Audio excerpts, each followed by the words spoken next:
So far, we've done Epcot and we've done Animal Kingdom.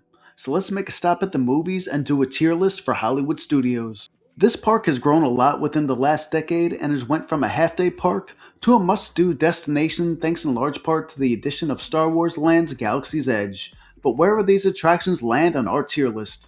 We'll start with the attraction that's first on the map, Mickey and Minnie's Runaway Railway. To be honest, after this replaced the Great Movie Ride, I had zero hopes for this attraction.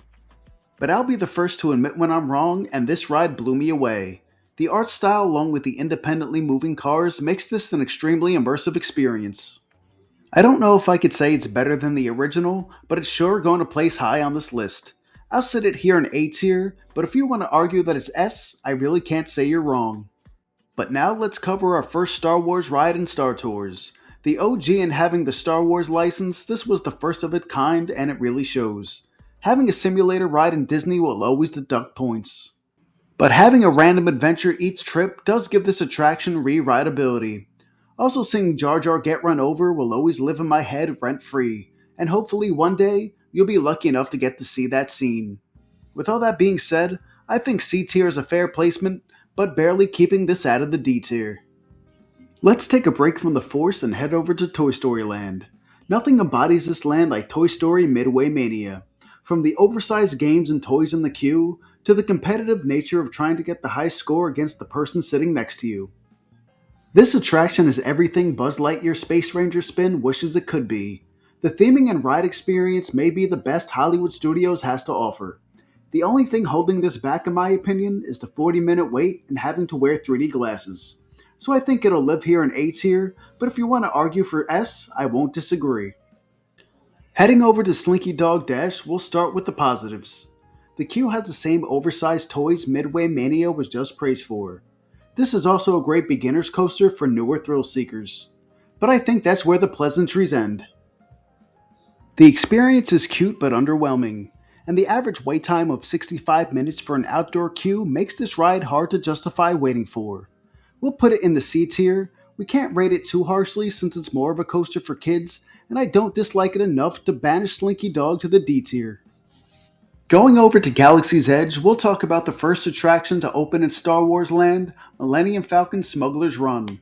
This ride is everything Mission Space wishes it could be, an interactive simulator ride with 3 roles that you will randomly be assigned. Whether it be pilot, engineer, or gunner, each has its own unique gameplay, and with actual consequences whether you succeed or fail.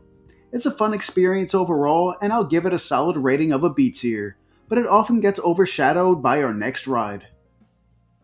Rise of the Resistance is touted as maybe the greatest Disney ride ever made. With larger-than-life set pieces and a trackless ride system, it really is incredibly stunning for a first experience. I may catch some backlash for saying, although I really did enjoy my time on Rise of the Resistance, I can't quite put it in the S tier. Maybe because I'm not a fan of the new Star Wars trilogy, or maybe because the attraction's color palette is just random shades of black and silver. Unfortunately, I can't go above an A tier, but to be fair, this is the closest to a perfect score any ride in Hollywood Studios would get from me. Our last 2 attractions are fittingly located on Sunset Boulevard as the sun starts to set on this episode. At the time of this recording, the Rock and Roller Coaster starring Aerosmith will close in less than a month, but where on the tier will it leave its legacy? It is one of the better roller coasters in Disney, but the theming of being stuck in a reckless driving limo with Aerosmith does seem a little bit dated. But overall, it is and was a fun experience, so I feel comfortable in saying it'll live here in the B tier, and I will be sad to see it go. Our final attraction is also the one I'm most conflicted on. The Twilight Zone Tower of Terror is probably the best themed ride in all of Disney World.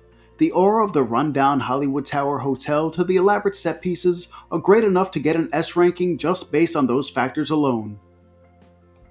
The problem I have is that this video is ultimately my feelings towards the ride, and personally, I hate being dropped.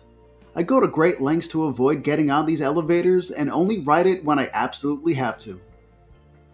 So now I have to decide between a S tier show building and a D tier ride experience, speaking for myself.